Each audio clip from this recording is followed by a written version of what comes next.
it's Chelsea VanBuskirk with the Heart AF podcast. Hope you all are doing well. Today, I'm 35. Woohoo! It's my birthday. Super excited. Singing all the birthday songs to myself today. So yeah, 35. I feel pretty adult.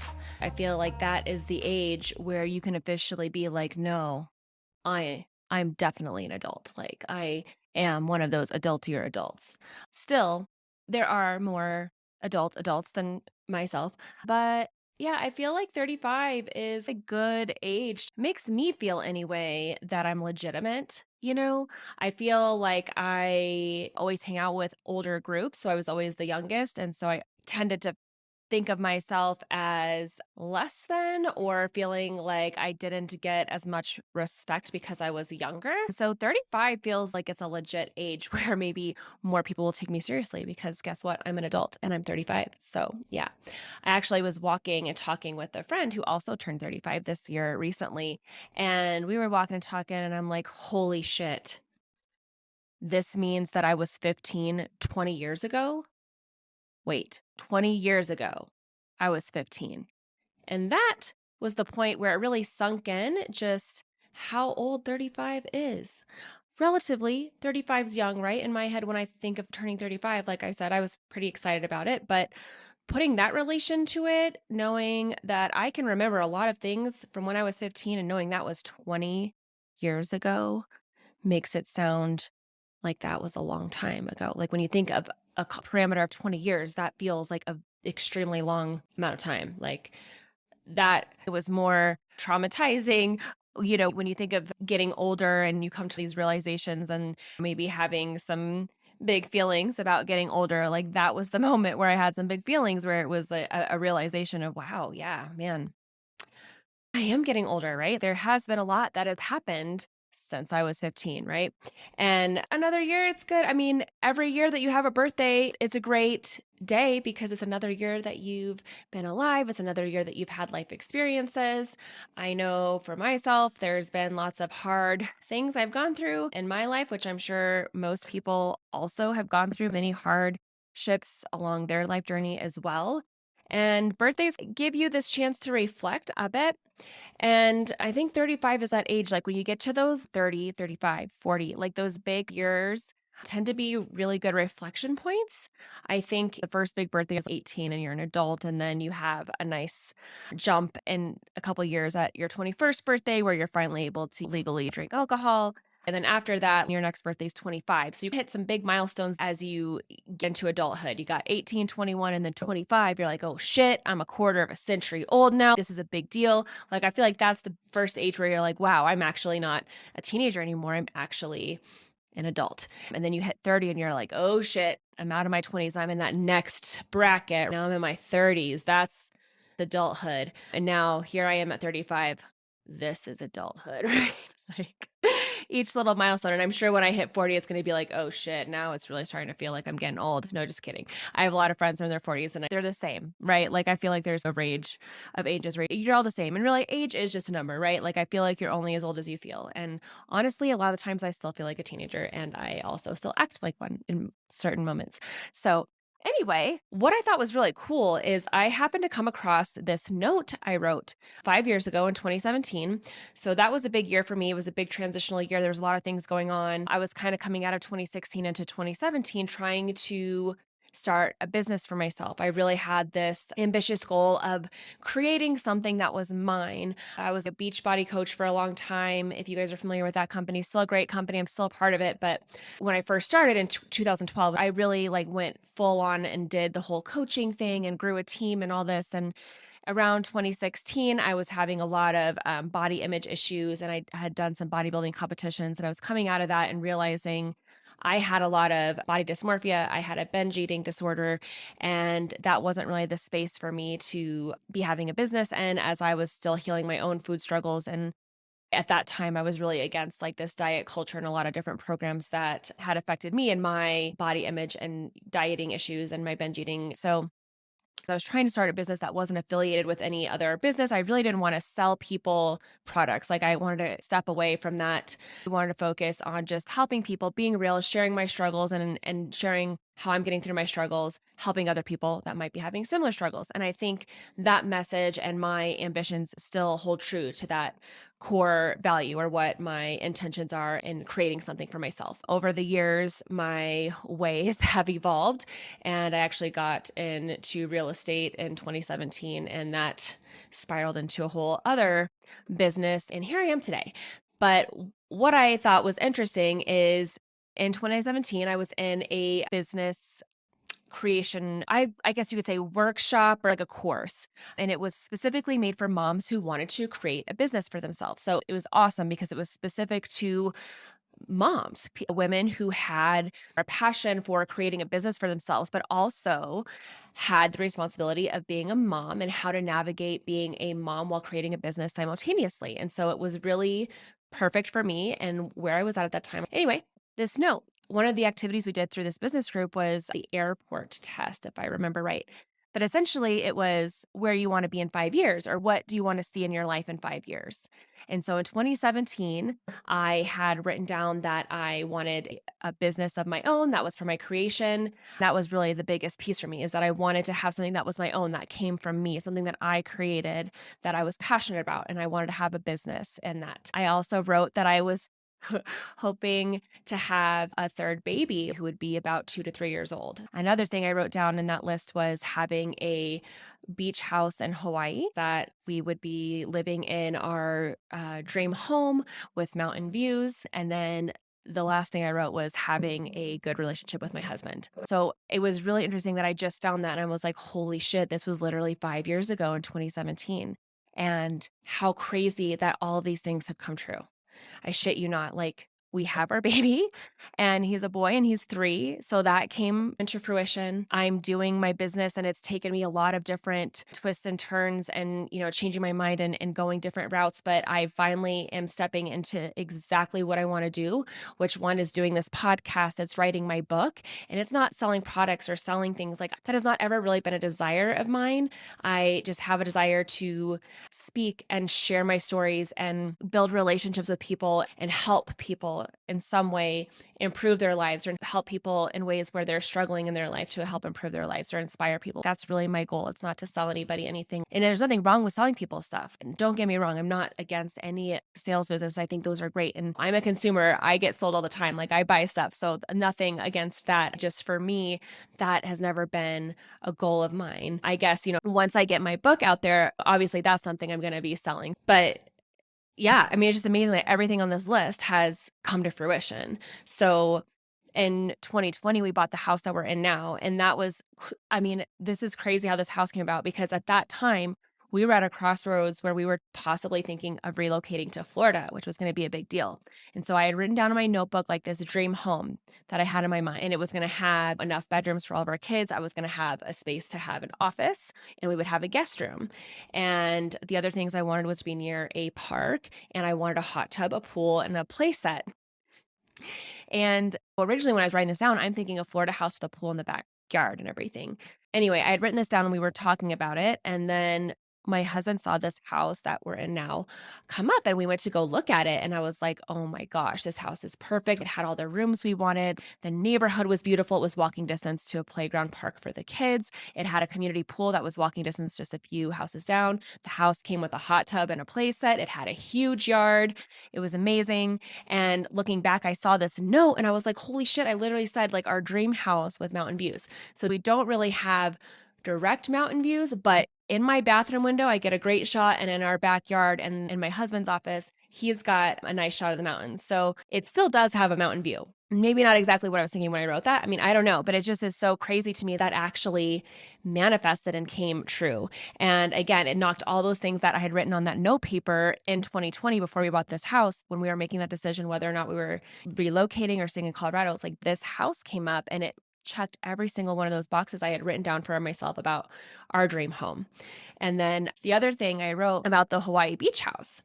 So this is another really crazy story, because I think at this time we had been to Hawaii once. We had been to, or maybe I'd been twice in my life before, but as a family with my husband, we'd been once. We went to Oahu and did Waikiki and that whole thing, which was lovely. And we had a great time. And I wrote down that I would like to have a beach house in Hawaii someday, which is just weird. And I think the other reason why maybe I wrote Hawaii was because my mom and actually my half brother, my ex stepdad, and my other half sister all still live on the island of Kauai. My mom had lived on Kauai for a number of years, and I never visited her there, and I still never been to Kauai this day. I will make it happen. But, I just feel like there's a part of my family that has this Hawaii thing, right? And so that would be a dream to have a house in Hawaii. Well, in 2018, we took a trip as a family to Maui, and we fell in love with Maui. And we had split our vacation into staying in an Airbnb for half the time and then staying at a regular, kind of hotel on the beach. So we stayed in two different areas of the island. So if you're not familiar with Maui, there's a couple different sides of the island. And in our first trip, we stayed at an Airbnb in Kihei, which is on the southern tip of the island. And then we stayed in Kaanapali, which is on the west side of the island, which is very touristy. There's a lot of like hotels there. Anyway, on that trip, we just fell in love and we loved our experience staying in the Airbnb, which was in Kihei. And we also fell in love with the area. It's the southern part of Maui. I feel like it gives you like a local vibe, not really resorts. It's more vacation rentals. So a lot of condos, and some of them are on the beach and stuff. It's just beautiful. And we stayed at this one condo that was just right across the street from kind of this little beach that's more for locals. So not like these big touristy spots. We met a realtor while we were there, and we were talking to her because we thought this would be really great to have a condo that we could do a vacation rental out of, just like the one that we stayed in. And so we met this realtor at an open house. We stayed in touch with her, and we kept our eyes open and looked at things as they came up for over a year. And it wasn't until the end of 2018 when we finally found one that happened to pop up in the same complex we had stayed in. So we made an offer and we got it. We got our first investment property there. And I think originally we thought we would probably use the same people that we had booked through as a property management service. And then we found out how much they charged. And so my husband's like, why don't we just try to do this on our own and see how it goes? And so it was very much a learning curve of a process. We learned a lot. It wasn't pretty, but since we closed on that first one in Kihei, February of 2019, it's now, it's my fucking birthday. I should know the date. Now we're in September of 2022, and we now have 5 condos on the island of Maui. We have 2 in Lahaina and 3 in Kihei. And then we now have 2 other beach properties, condos in Florida in the Destin area, Fort Walton Beach area. I mean, it's just crazy that I literally wrote down 2017 with just thinking like, wouldn't that be cool to have a beach house? I would love to have a beach house. And now fast forward 5 years later, we have 7. I don't think when I wrote that down, I was thinking they would be these short-term investment properties. And I sure didn't think that I would be the one that would be managing them all from Colorado, but here we are. So I think it goes to show that it's really cool if you can take the time to, whether it's a birthday or just a random Tuesday, like writing out goals that you have for yourself and maybe giving yourself timelines. Like, this is where I want to see myself in 5 years. This is where I want to see myself in 10 years. And then when you can go back and look and see how much of these things actually manifested for yourself. I think it's important to write down things that are believable for you, that you believe that you can do, because that's a big piece of being able to manifest anything for yourself and reaching goals is actually believing that you can do them. My husband is a great example of this, and it cracks me up because I don't think he knows how great of a manifester he actually is, because I think he's not the type of guy that really believes so much maybe in the law of attraction or manifesting, but what's funny is he does, and he does it without even knowing that's what he's doing. But from the time I've met him, he's always known that he was going to hit these specific goals as far as building a business and the type of income that he wanted in his life. Like, he saw that and he believed that for himself. He would tell me that as, a teenager, he would drive by these neighborhoods of $1 million homes, and he would say to himself, if there's this many millionaires out there who can afford to live in these homes, then that's possible for me too.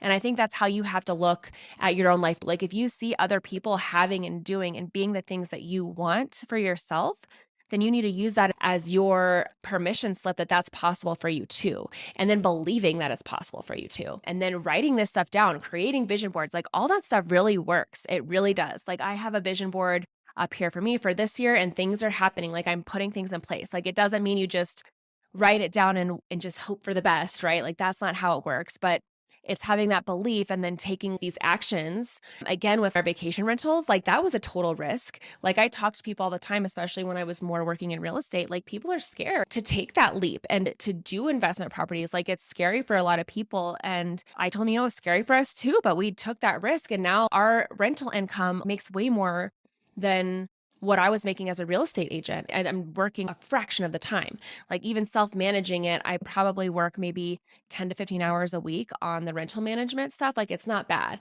Some of the jobs are annoying, and I do complain to my husband a lot about it because I'm really horrible at customer service and running a business because I typically sympathize with our people, and it's hard for me. I get taken advantage of, I'll say that. And it's hard for me to compartmentalize or not get offended and things. So I have to work harder at that. And I'm sure my job would be a lot easier as far as management goes. But I'm just saying that going after your dreams is scary, and it does involve taking risks. It involves like taking actions that are scary. And when you start doing something new, like, are you going to be great? No. Like, I'm starting this podcast. Is the first episode great? No, it's not. Like, I gave my simple explanation of what the podcast was going to be, but my editing sucked. But I'm going to show up every week, and I'm going to continue to learn and get better. And maybe one day I'll get to the point where I can pass off my episodes to get professionally edited. But until then, I'm going to edit them myself. And it's going to be what it is. And it's just going to grow and evolve over time. And I'll get better at speaking more clearly and not having to edit as much, or getting the episodes more fluent or better for my audience. Those are things I'm going to learn over time. So the intention of this episode was, one, to say, hey, it's my birthday. And also just this cool thing about writing your goals and how things can unfold for you. I think I will do another episode that's maybe a little bit more detailed on how to manifest, or more about the law of attraction. But for now, I think it's just really cool that if you want to take the time and write out some things for yourself, like, where do you see yourself in 5 years, and write that down. I went ahead, since I had found that note from 2017, the year I turned 30, and reflecting and then seeing how much stuff had played out, I was like, holy shit, this is so cool. I always knew I wanted to share that one example of this house we're in because I thought that was insane, that the fact that I wrote all that stuff down. I was thinking it was going to be a Florida house that we found, and then it ended up being a Colorado house. I think that's the thing we have to keep in mind too, is that when we have these goals for ourselves, it may not happen the way we think it will. Like when I wrote down a Hawaii house, I wasn't thinking that it was going to be this whole new revenue stream for us. I didn't know this was going to be a whole new business venture of us having vacation rentals. I had no idea that's what was going to manifest from this. That wasn't my goal when I wrote it down. I just wrote down a beach house. So you just never know how things are going to turn out. You might have a goal of reaching a certain income level. Maybe when you're first writing that goal, it's in your current situation, you feel like you want to grow your income by doing XYZ, but then turns out you do grow your income, but it came by way of ABC. Like, you just don't know exactly how things are going to unfold for you, or how things are actually going to turn out, but you get the same result, right? And I think what is meant for you is there for you. And again, it has to do with your belief in it, and knowing that whatever you want is already here. And if you know that and believe that, then you don't need to worry about the how and when it's going to happen. You just have to have that belief. You need to take actions and do things to help get yourself there. And then being okay when things don't go exactly as you plan them, but to stay confident in knowing that it's going to show up for you. Like, I can use my book as another example. I've known I wanted to write a book forever. And I finally jumped in and started working on it. And I joined a writer's workshop community. And I've been in that for over a year and been kind of like in and out of it. And they offered a 4-day intensive workshop, and I decided to sign up for it. And it was the first time I actually showed up and was physically present for each day of the virtual workshop, which is unheard of. I've signed up for so many workshops and just have never showed up. I plan to watch the recording. 90% of the time I never do. This was the first time I showed up and went every single day. And I got so much information from this workshop, and inspired me, like, I'm going to do this, right? And so with this workshop, you're given the opportunity to submit a book proposal to a publisher. And this publisher happens to be my dream publisher. And normally you cannot submit a proposal to them unless you have a literary agent. So being a part of this workshop, you get kind of this green light to submit a book proposal without having a literary agent. And so I'm like, holy shit, I'm going to do that. And then I got to thinking they had another submission opportunity for anybody who was part of the writers community, which I had been a part of for the year. And I'm like, oh, well, that deadline's sooner. Maybe I'll get it done by then. And so I got my book proposal done, and I submitted it with that submission window. I was sure I was going to get picked. I mean, I was so sure. Like, I know that my book is meant for this publisher. I know it. I believe it. I can see it.